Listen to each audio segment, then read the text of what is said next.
अस्सलाम वालेकुम प्यारे भाइयों और बहनों, मेरा नाम राना मुजाहिद अली है और आप मुझे यूट्यूब, फेसबुक और टिकटॉक पर देख रहे हैं। आज की वीडियो में मैं आपके लिए एक बहुत बड़ी अपडेट लेकर आया हूं। ईरान और इसराइल के दरमियान हालात इस वक्त जंग के दहाने पर हैं। सिर्फ बम या मिसाइल नहीं बल्कि साइबर वार, ड्रोन्स और सियासी खेल सब एक साथ ही चल रहा है।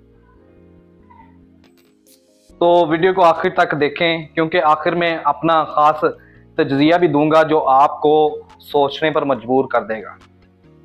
यार, बात कुछ यूं है कि पिछले चंद दिनों से इसराइल और ईरान के दरमियान जो टेंशन चल रही थी, अब वो खुलकर सामने आ गई है।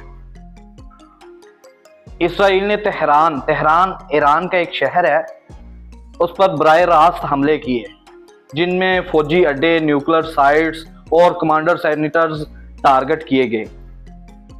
जवाब में ईरान ने भी खूब फेंक कर मारा, सैकड़ों बैलिस्टिक मिसाइल, ड्रोन्स और जो कुछ भी ईरान के पास था उन्होंने सब कुछ चला दिया। अफसोस की बात यह है कि दोनों साइड्स पर, ईरान वाली साइड्स पर भी और इसराइल वाली साइड पर भी आम लोगों की हलाकतें हुई। ईरान में 200 से ज़ायद लोग शहीद हो चुके हैं और जबकि इसराइल में भी दर्जनों हलाकतें हो चुकी हैं। अब साइबर वार पर या साइबर अटैक पर बात करते हैं, जिसे जिसे मैं खामोश तबाही का नाम देता हूँ। ईरान के हैकर्स ने इसराइल पर ऐसे हमले किए कि इंटरनेट सर्विसेज, सरकारी वेबसाइट्स और यहाँ तक कि बिजली के निज़ाम को मुतासिर करके रख दिया। इसराइल ने भी पीछे हटने का नाम नहीं लिया। इसराइल ने भी जवाबी वार में ईरान के बैंक, खास तौर पर सफा बैंक को हैक कर लिया, जिससे सारा सिस्टम ही, फाइनेंशियली सिस्टम ही ईरान का बैठ गया। ये जंग सिर्फ मैदान की नहीं, अब हर लैपटॉप पर आ चुकी है, हर सर्वर पर, और हर डिजिटल निज़ाम एक नया महाज बन चुका है।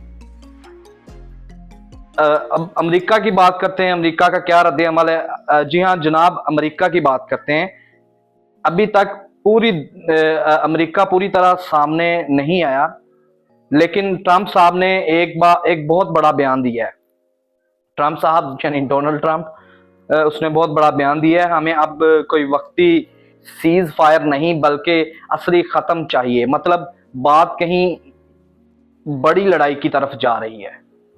इधर J7 वाले चुप साधे बैठे हैं, एक तरफ कहते हैं इसराइल को अपने दफा का हक है और दूसरी तरफ ईरान से भी कह रहे हैं कि अपनी न्यूक्लियर हथियार छोड़ दो। ये J7 ममालक की बात कर रहा हूँ मैं। इधर सऊदी अरब, उर्दन और बाकी अरब ममालक भी बड़ी खामोशी से ये सारा तमाशा देख रहे हैं।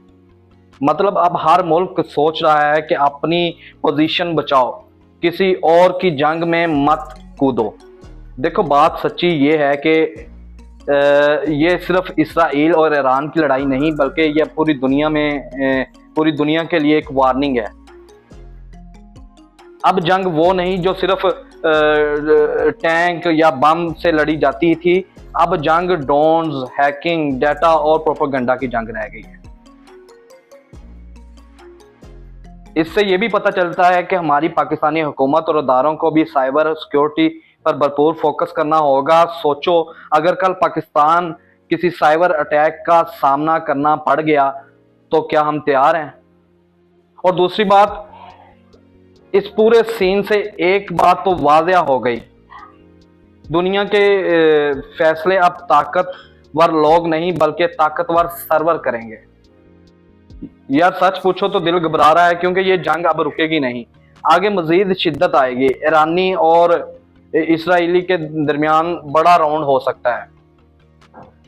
दूसरी तरफ आलमी मार्केट भी बदल रही है, तेल महंगा हो रहा है और डॉलर ऊपर जा रहा है।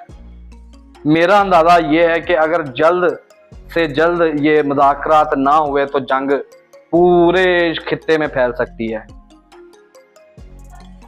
पूरी दुनिया की माशियत तबाह हो सकती है, पॉलिसियाँ बदल सकती हैं। यार, अगर आपको मेरी ये वीडियो पसंद आई है तो लाइक और सब्सक्राइब ज़रूर करें, क्योंकि इस तरह की रियल और गहराई वाली अपडेट्स मैं लेकर आता रहूँगा। कमेंट्स में बताओ कि आपके ख्याल में ये जंग रुकेगी या नहीं? ईरान की हिमायत में कौन कौन से ममालिक आ सकते हैं? अपनी कीमती राय कमेंट्स में ज़रूर दें। अल्लाह हमें और पूरी इंसानियत को अमन से रहना नसीब करे, अमन अता करे। आमीन सुम्मा आमीन। अल्लाह हाफिज़। पाकिस्तान जिंदाबाद।